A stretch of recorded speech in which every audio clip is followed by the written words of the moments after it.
آتا ہی نہیں ہے۔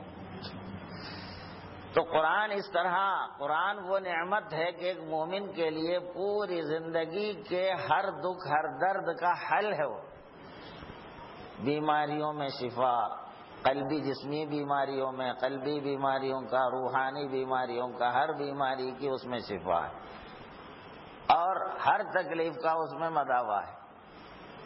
تو وہ قرآن ہمیں ملا تو حضور کے صدقے میں، اس لیے قرآن میں خود حق تعالیٰ وَنُنَزِّلُ مِنَ الْقُرْآنِ مَا هُوَ شِفَاءٌ وَرَحْمَةٌ لِّلْمُؤْمِنِينَ، ہم نے قرآن نازل کیا ہے، جو کچھ اس میں ہے وہ شفا ہے اور رحمت ہے یقین رکھنے والوں کے لیے، ایمان والوں کے لیے۔ اور وَلَا يَزِيدُ الظَّالِمِينَ إِلَّا خَسَارًا، ظلم کرنے والے، بے یقینی کی کیفیت میں رہنے والے، ان کے لیے قرآن سے نقصان کے سوا کچھ بھی اضافہ نہیں ہوتا۔ تو قرآن سے فائدہ اٹھانے والے مومن ہوتے ہیں، اور قرآن سے نقصان اٹھانے والے ظالم ہوتے ہیں، یہ قرآن کا فیصلہ ہے۔ تو یہ تو ہوا قرآن کی بات۔ اس کے بعد حق تعالیٰ فرماتے ہیں وَيُزَكِّيهِمْ، میرے حبیب ان کو پاک کرتے ہیں۔ تو حضور اکرم صلی اللہ علیہ وسلم نے صحابہ کو، ان کے جسم کو، ان کے قلب کو، ان کی روح کو پاکیزگی بخشی، ایسی پاکیزگی، ایسی صفائی کہ وہ اپنے انفس میں حق تعالیٰ کا دیدار کر لیتے تھے۔ اتنی پاکیزگی حضور کے صدقے میں صحابہ کو ملی۔ باطن اتنا پاک ہو جائے کہ ہمارے باطن میں خود اپنے مالک کی تجلی ہمیں نظر آنے لگ جائے، اتنی پاکیز۔ جیسے دیوار پر، ہم دیوار کے سامنے جاتے ہیں تو ہمارا چہرہ دیوار پر بھی پڑتا ہے، اس کا ہمارا چہرے کا عکس، لیکن دیوار پر ہم کو ہمارا چہرہ نظر نہیں آتا۔ وہی آپ آئینے کے سامنے جاؤ تو آپ کو آپ کے چہرے کو نہ پلٹا کے دکھا دیتا ہے۔ تو گلاس دو قسم کے ہوتے ہیں، ایک گلاس تو وہ ہے جو آدمی کی صورت کو پار کر دیتا ہے، گزار دیتا ہے، پلٹا کے نہیں دکھاتا۔ پلٹا کے دکھانے والا آئینہ الگ ہوتا ہے، پلٹا کے نہ دکھانے والا آئینہ یا گلاس وہ الگ ہوتا ہے۔ دونوں میں فرق کیا ہوتا ہے؟ اس کے باطن میں نورا لگا دیا جاتا ہے۔ وہ آئینہ جو آپ کی صورت کو پلٹا کے دکھایا جاتا ہے، نورا اس کے پیچھے لگا دیا جاتا ہے۔ وہ نورا جو لگا جانے کی وجہ سے اس میں کیفیت پیدا ہوتی کہ سامنے آنے والی صورت کو آر پار نہیں کر کے پلٹا کے پیش کر دیتے۔ تو اسی طرح حضور اکرم صلی اللہ علیہ وسلم کی تزکیہ، حضور صلی اللہ علیہ وسلم کے ذریعے سے، نور کے واسطے سے جو پاکیزگی ہمارے باطن کو ملے، قلب مومن کے پیچھے نور محمدی کی چمک اگر آ جائے تو مولا عالم کی تجلی پلٹا کے دکھانے کے قابل بن جاتا ہے۔ جیسے ابھی اللہ والوں کے کلام میں سے میں ہوں آئینہ اس کا، وہ ہے میرا آئینہ۔ تو آئینہ حق تعالیٰ کا بن جانا اور حق تعالیٰ کو اپنا آئینہ دیکھ سکنا، یہ باطن میں یہ کیفیت آتی ہے محمد رسول اللہ کے صدقے میں، اور یہ ملتا ہے صرف ایمان والوں۔ اور یہ جو فیض ہے، سارے عالم جو حضور کی نسبت سے زندہ ہیں، قائم ہیں، موجود ہیں، صحت مند ہیں، کھا رہے ہیں، پی رہے ہیں، جو بھی ہے، یہ سارے کا سارا چونکہ عارضی ہے، موقتی ہے، اس لیے اللہ تعالیٰ نے اتنی بڑی نعمت کو احسان کے طور پر نہیں کہا۔ ایمان والوں پر حضور کی نعمت کو احسان کہا، اس لیے کہ یہ جو احسان ہے یہ دائمی اور ابدی ہے، ہمیشہ کا ہے، یہ چند دن کا نہیں ہے۔ اگر یہاں کوئی صحت مند ہے تو کتنے دن، کوئی زندہ ہے تو کتنا دن، کوئی کروڑ پتی ہے تو کتنے دن، مگر حضور کے صدقے میں جس کو قرآن پاک مل جائے، جس کے باطن پاک ہو جائے، شرک اور کفر اور نفاق، ارتداد کی گندگی سے جس کا باطن پاک ہو جائے، تو اس کو جو زندگی ملتی ہے، اس کو جو عیش ملتا ہے، اس کو جو سکون و آرام ملتا ہے، وہ دنیا کا بھی ہے اور آخرت کا بھی۔ قبر بھی اس کا اجالا، اس کی روشنی سے خود اس کی قبر منور ہو جائے گی، اس کو باہر سے کرنٹ لیٹ لے جانا نہیں پڑتا اس کے قبر میں، خود اس کے اندر کے نور ایمانی جو فیضان محمدی کی شکل میں اس کے باطن میں ہے وہ اس کی قبر کو چمکا دے گا.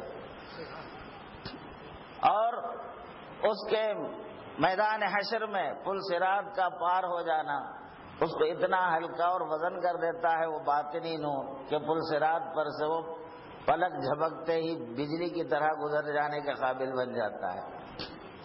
ورنہ وزنی کثافت کی وجہ سے وزنی ہو کر وہیں لڑک کے گر جانے والا ہوتا. اللہ محفوظ رکھے. تو یہ سارا فیضان مصطفیٰ ہے جو مومنین کے لیے خاص. یزکیہم، تو یزکیہم میں ظاہری پاکیزگی بھی ہے، نجاستوں سے پاک ہونے کا طریقہ ہم نے حضور سے سیکھا، غسل کا طریقہ، وضو کا طریقہ، طہارت حاصل کرنے کا طریقہ.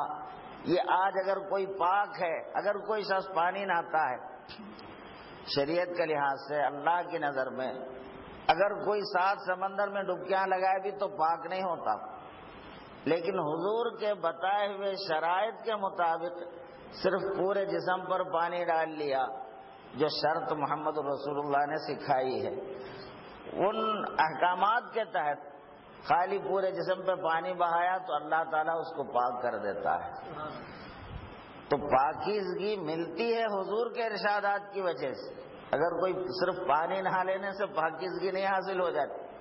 پانی تو ہر کوئی نہاتا ہے لیکن پانی نہانے کے شرائط ہیں.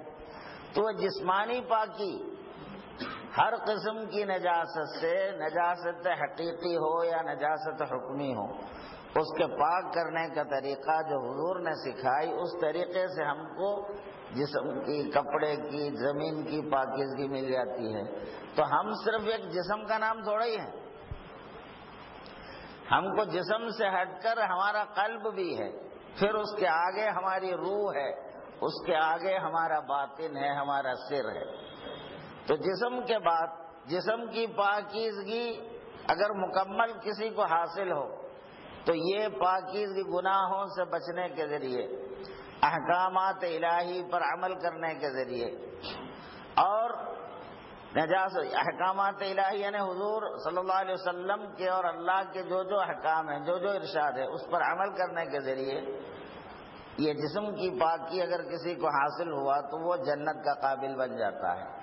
جہنم میں جلا کے اس کو پاک کرنے کی ضرورت نہیں پڑتی، اب وہ جنت کے لائق بن جاتا ہے.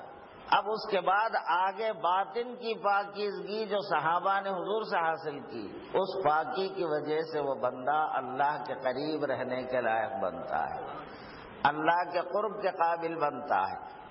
پھر اس کے بعد حق تعالیٰ سے وصال کا قابل بنتا ہے. تو یہ ساری نعمتیں ملتی ہیں پاکیزگی کی وجہ سے. پھر حضور اکرم صلی اللہ علیہ وسلم ان کو کتاب کا علم دیتے ہیں، وَيُعَلِّمُهُمُ الْكِتَابَ وَالْحِكْمَةَ، پھر حکمت بھی سکھاتے ہیں. اور فرماتے ہیں اور اتنا ہی نہیں، کتاب تو قرآن کی تعلیم ہے جو حضور سے ملتی ہے، اس سے ہٹ کر حضور صلی اللہ علیہ وسلم حکمت بندہ اور خدا کے بیچ میں، درمیان میں رشتوں کی جو جو حکمتیں ہیں، جو راز ہیں، وہ حکمت حضور سکھاتے ہیں. اور فرماتا وَيُعَلِّمُكُم مَّا لَمْ تَكُونُوا تَعْلَمُونَ، اور وہ سب سکھاتے ہیں جو تم تو جانتے بھی نہیں.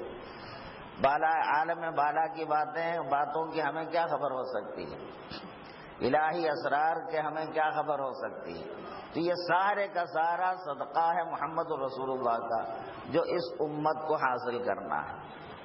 تو جنت کے بارے میں بھی حضور نے فرمایا کل امتی دخل فی الجنہ، میری تمام امت جنت میں داخل ہے. مسلم شریف کی حدیث ہے، میری ہر امتی جنتی ہے، الا من ابا، سوائے اس کے جس نے میرا انکار کیا.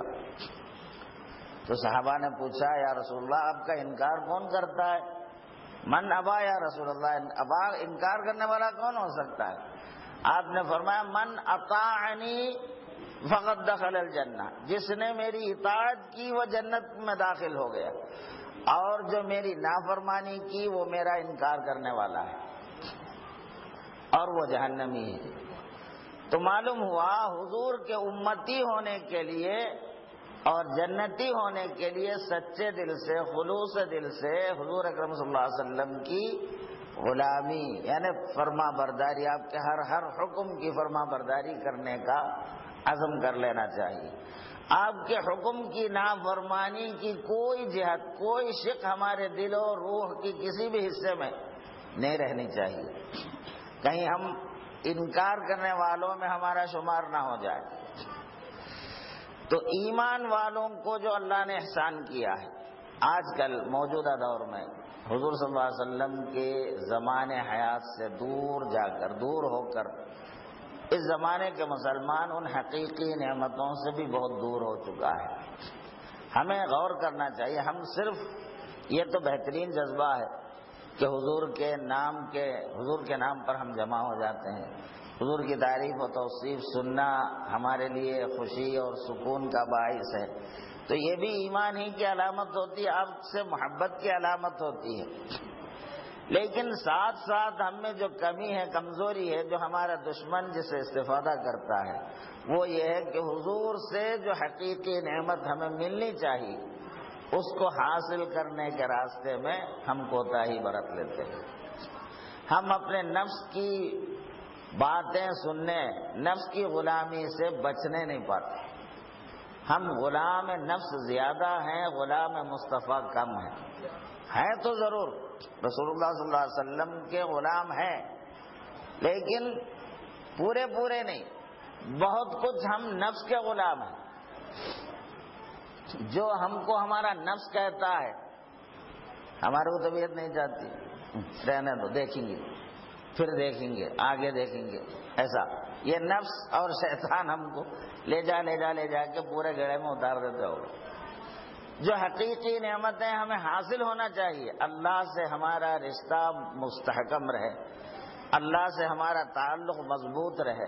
ایک ایمان والا جو اللہ پہ ایمان لایا ہے، حضور کے صدقے میں پہلی نعمت جو ایک مسلمان کو ملتی ہے، ایک مومن کو ملتی ہے، وہ ہے کہ وہ اللہ والا ہو جاتا ہے، اللہ کو پا لیتا ہے۔ وہ اللہ پر ایمان کیا لایا؟ ایمان لانے والے سے اگر پوچھے تجھے کیا ملا، تو اس کو یہ ملنے کا احساس ہونا چاہیے، مجھے اللہ مل گیا ہے، مجھے میرا مالک مل گیا ہے۔ اگر اتنا نہیں ملا تو وہ حقیقی معنی میں مومن نہیں ہوا، ابھی ایمان میں کچا ہے۔